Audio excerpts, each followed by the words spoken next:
What is up, people? It is me, Monster58, and welcome back to another video review. Today we are going to be taking a look at the SH Monsterarts Jet Jaguar from the 1973 Godzilla movie with the goofy shenanigans that is that movie. Now, that is a movie that I just love how goofy it is. Like, it's so ridiculous to the point where it's just like wow, right? Like, you just love laughing at it because it is so ridiculous to see, building sized creatures do the things they're doing. Godzilla doing death defying drop kicks, him using his atomic breath to fly after tucking his arms and legs in, Jet Jaguar and Godzilla shaking hands, them having, like, throwing a Gigan around like a rag doll. It's hilarious all around. It's such a funny movie, so ridiculous, and that's why I love it. And so when it came to them making Gigan and Godzilla, was like, they gotta make them from 73, right? They gotta make Jet Jaguar, and they have to make Megalon.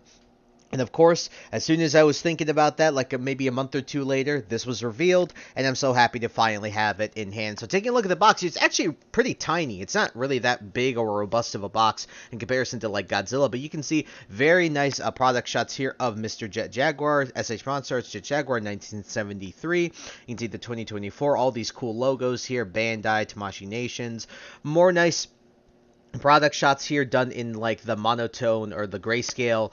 More nice Jet Jaguar artwork here, or just the text is very nice. The SH Monsterarts text obviously also being right up there, and then your obligatory product shots. Just like Hasbro does it, I think Bandai always kills it with the box. And so without further ado, alrighty, folks, here we have the SH Monsterarts Jet Jaguar from 1973 out of the box, and I gotta say, I am a real big fan of how this guy looks. Now, I know there's some reviewers who personally critiqued it for not being super accurate, but for me, when I'm comparing this guy, and I'm gonna set this guy off to the side here, when I'm comparing this guy to what you saw on screen in the movie in 73, I think that this guy is a really amazing representation of what we saw.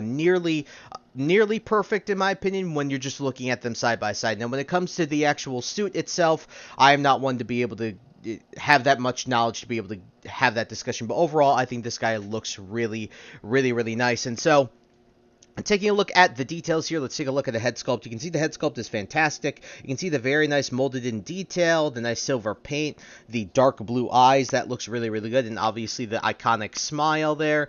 Overall looks really nice. Even those little rivets there are really cool. Coming down here to the chest, you can see very nice detail across the board. Looks really nice. I think it's fine. I think this stuff also looks good here, like the segmented sort of like pipe style, like segmented arms. Those are really cool. The hands look also very nice. The Jet Jaguar sort of iconic logo crest thing here on his crotch piece looks really nice. Overall, really nice, and he cleans up really well too. Like, there's nothing obtrusive or that sticks out. The only sort of big qualm that I might have, and not really big even, it's more of a nitpick, I think his thighs are a little too long. When I'm comparing him to the on-screen, I think his thighs are a little bit too long. Overall, when it comes to the paint, the sculpt, and the details, I do think that they did a really nice job here, and I'm very happy with how this guy is. The only thing about Jet Jaguar as a character, and when you translate that to a figure, I'll say, is that it's not super exciting. Like, Jet Jaguar is the main event here, and he doesn't have any major accessories that would be like Godzilla with an atomic breath part, or Gigan with the laser effect part from his, the Cyclops eye laser.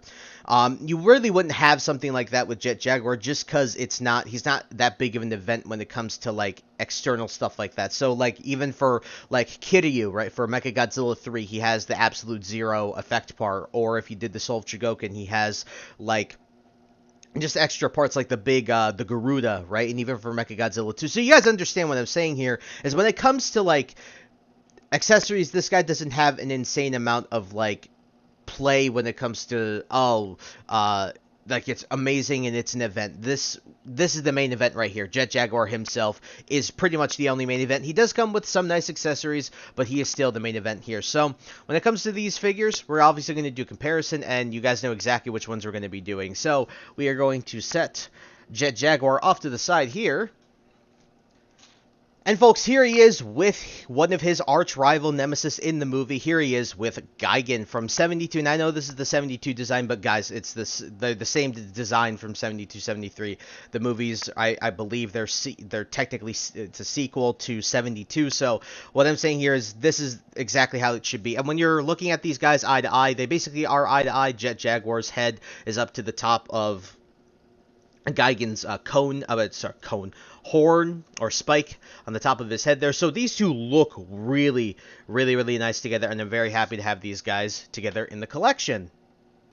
And finally, here is his best buddy, Godzilla. And these two look great together. Obviously, they'd look great together. I mean, this is a really nice figure. They're basically eye to eye here. Jet Jaguar is actually just a tad bit taller, but this is fine. I mean, they were like this, and then it's so, like I told you at the beginning, it's so ridiculous how these guys shake hands. And I'll probably end up getting like a picture where these guys are like shaking hands and Jet Jaguar's giving a thumbs up to the camera. But yeah, these two look great together, and it's really nice to have these three figures and these three characters represented. Now we only got one left. There's just one left, and that's Megalon. We just need Megalon, and this will complete the 4 monsters in that iconic fight in that movie. Like I'm so excited to hopefully get one of those, because at this point they've made Godzilla, they've made Gigan, they've made Jet Jaguar. You gotta make us a Megalon. Please make us a Megalon, Bandai. I beg of you, please make it.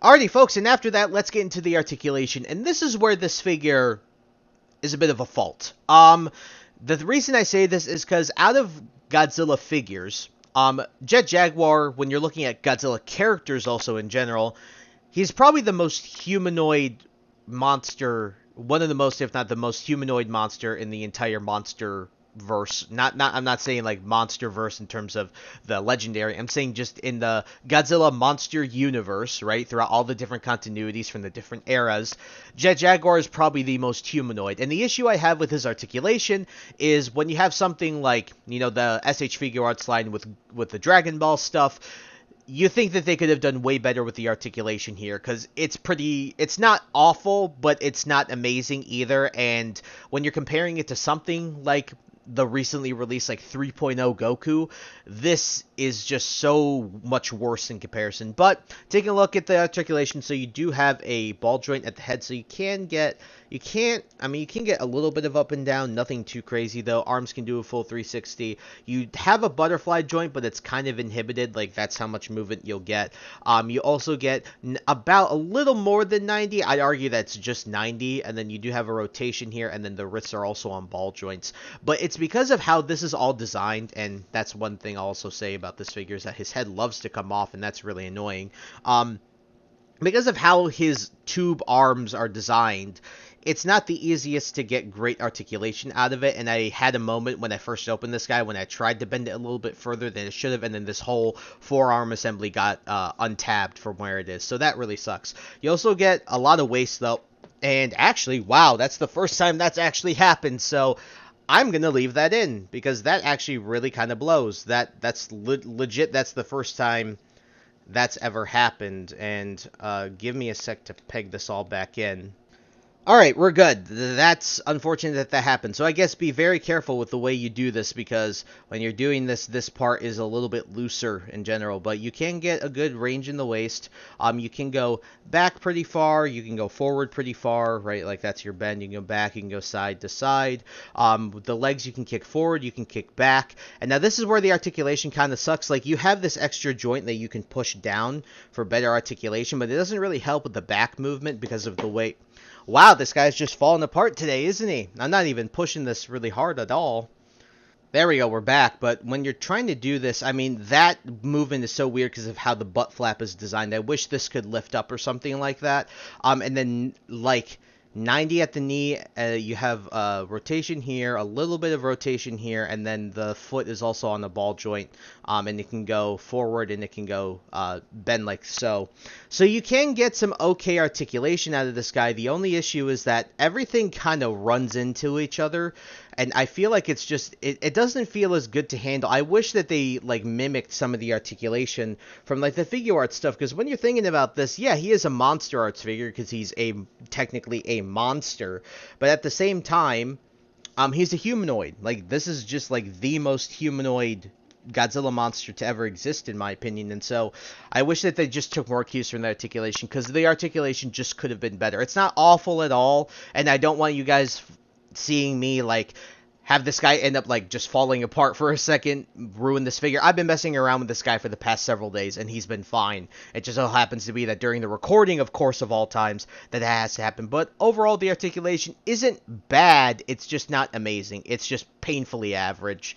And for a figure like this, with the context that it's in within Bandai, again with the like Dragon Ball stuff and other figure art stuff, it's a bit disappointing to say the least.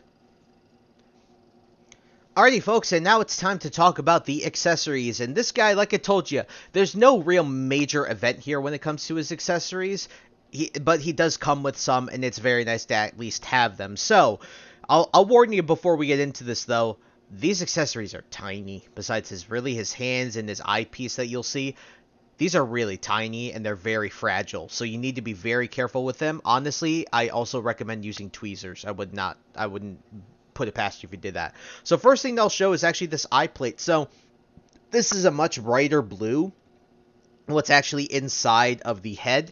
And so to change this out, you just gotta remove the head, and then what you're gonna do is they give you this little, and that's gonna fling, they give you this little tool, and then you'll see that there's a little rivet there. So all you gotta do is like this, push it up, and then you can just, I like to do it like this to make it easier, and then all you gotta do is I like to just drop this piece in like so, and then you can just take this, and I like to just use this to push it in. And then here you can see the major difference is that the eyes look like they're glowing, and that looks pretty cool, right? Like, I think that looks really neat here. There we go. Now you can see his eyes are much more vibrant, and that's really nice to see. Here's the zoom up and close of the other eyepiece, though. Much darker blue. That's really cool. The other accessory he comes with here, you can see a little minifigure of himself, because Jet Jaguar as a character was a character where he could change his size, right? He could change his size. So here's a minifigure of him. It looks really nice, but I do wish that there was, I don't know, I don't think that this is necessarily the best accessory, but it does look pretty cool for how tiny it is, for sure. Next thing. Jet Jaguar had a flight mode, and to sort of simulate the flight mode, he comes with these hands, and these hands can double both as flight hands as well as karate chop hands. So you have your, well, this would be your right and your left, right? It would depend, you're like this, right? So this would be his right, this would be his left. But they look very nice, very nicely sculpted. So to change these out, it's very simple. Just got to remove the hands here. And then you have the little ball joint holes in there, and then you just got to plug them in here. Like so. Come on.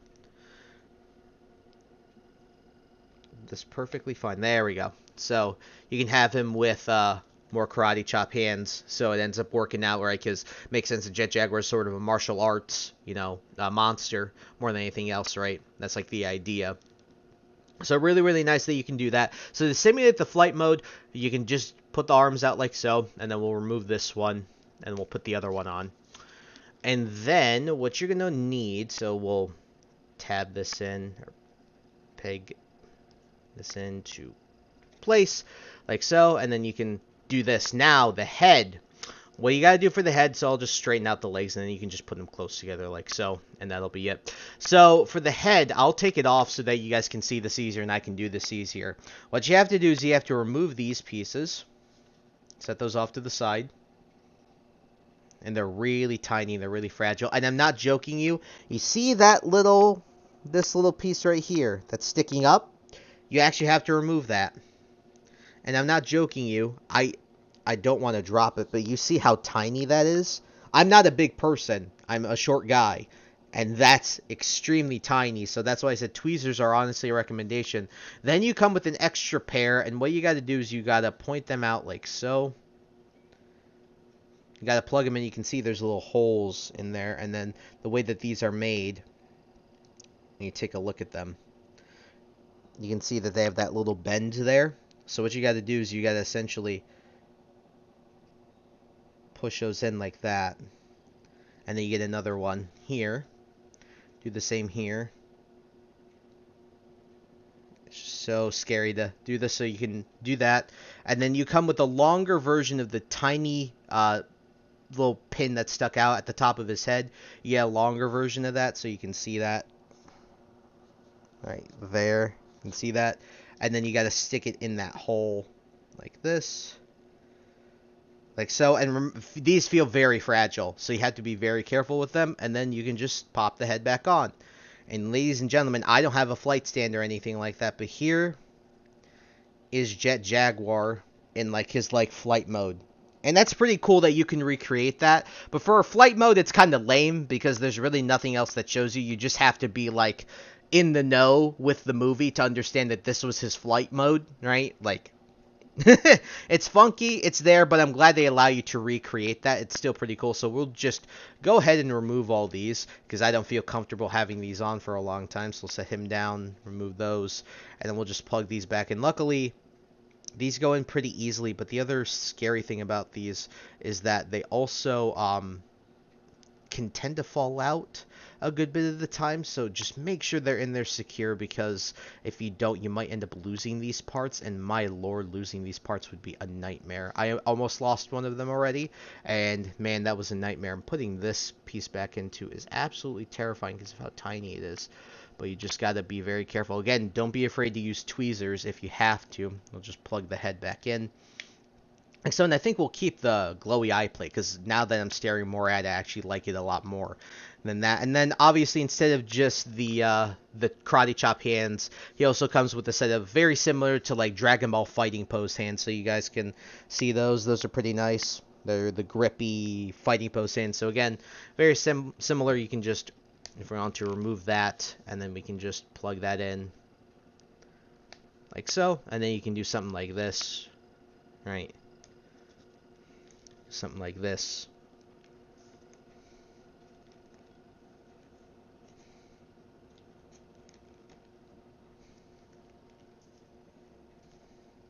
Like that, right? So you can do something like that. So that's pretty cool.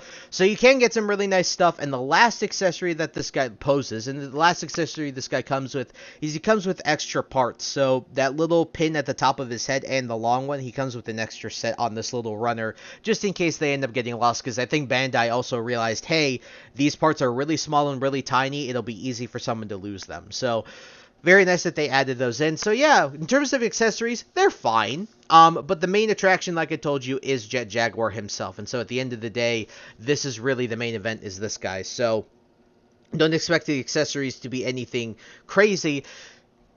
But yeah, when it comes to the accessories, they're fine, and it's nice that they have them, but they're just not super exciting, right? They're cool, not amazingly exciting. Oh yeah, and the one I didn't get to show off, I don't know why I didn't show it off, is the thumbs up. So you do have like a thumbs up fist. So you can see that right here. It's like a thumbs up.